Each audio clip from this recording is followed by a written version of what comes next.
Assalamualaikum warahmatullahi wabarakatuh. Salam sejahtera untuk kita sekalian. Halo teman-teman, apa kabarnya? Saya Latingke Artalena, nomor stambuk 22030119. Ingin membagikan materi yang kedua, yaitu tentang penghindaran pajak atau tax avoidance. Dalam tax avoidance ini saya akan membahas tentang apa pengertiannya dari avoidance tersebut, kenapa bisa terjadi, apa tujuan dari avoidance, dan apa yang menjadi sanksi dalam tax avoidance tersebut.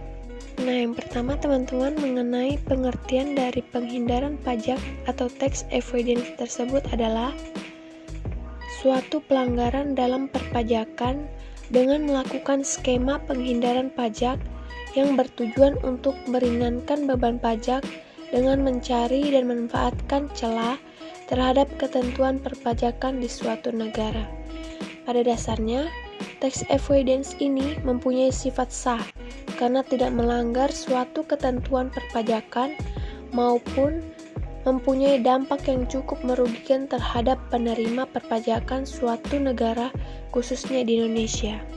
Nah, menurut para ahli, terutama James Kessler, tax avoidance ini dibagi menjadi dua bagian, yaitu yang pertama, penghindaran pajak yang diperbolehkan, dan yang kedua yaitu penghindaran pajak yang tidak diperbolehkan. Jadi maksudnya di sini, dalam penghindaran pajak yang diperbolehkan ini mempunyai tujuan yang baik, bukan digunakan untuk menghindari pajak, dan tidak melakukan transaksi palsu. Nah, sedangkan sebaliknya, penghindaran pajak yang tidak diperbolehkan, yaitu mempunyai tujuan yang tidak baik, bermaksud untuk melakukan penghindaran pajak dan melakukan transaksi palsu. Berikutnya, kenapa sih bisa terjadi penghindaran pajak atau tax avoidance tersebut? Jadi gini teman-teman, ada pepatah kuno mengatakan, tak seorang pun senang membayar pajak. Namun, semua sepakat bahwa pajak sangat penting dan bermanfaat bagi kepentingan publik. Apa yang disebut sukarela dalam perpajakan selalu timbul karena adanya paksaan oleh undang-undang dan harapan akan manfaat dari pembayaran pajak. Sangat penting bagi kita untuk memahami konsep penghindaran pajak dan penggelapan pajak. Penghindaran pajak hanya mungkin terjadi apabila terdapat ruang yang membuka penafsiran berbeda dalam undang-undang.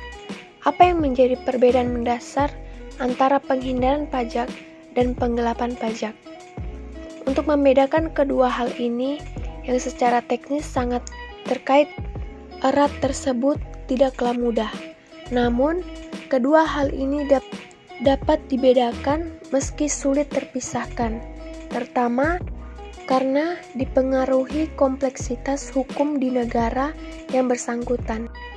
Legalitaslah yang membedakan antara tax avoidance dan tax evasion, yaitu tax avoidance bersifat legal, sedangkan tax evasion bersifat ilegal.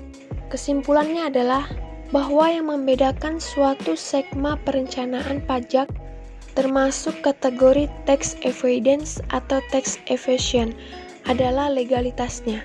Sedangkan dari sisi etis, kedua praktik ini sebenarnya bertentangan dengan maksud dari undang-undang.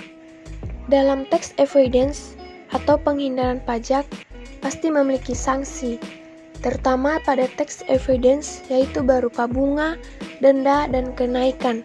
Sedangkan dalam tax evasion berupa sanksi penjara dan denda. Baik, mungkin cuma itu yang bisa saya bawakan. Lebih dan kurangnya saya mohon maaf. Akhir kata saya ucapkan wassalamualaikum warahmatullahi wabarakatuh dan salam sejahtera untuk kita sekalian. Jumpa lagi di video selanjutnya teman-teman. Dadah.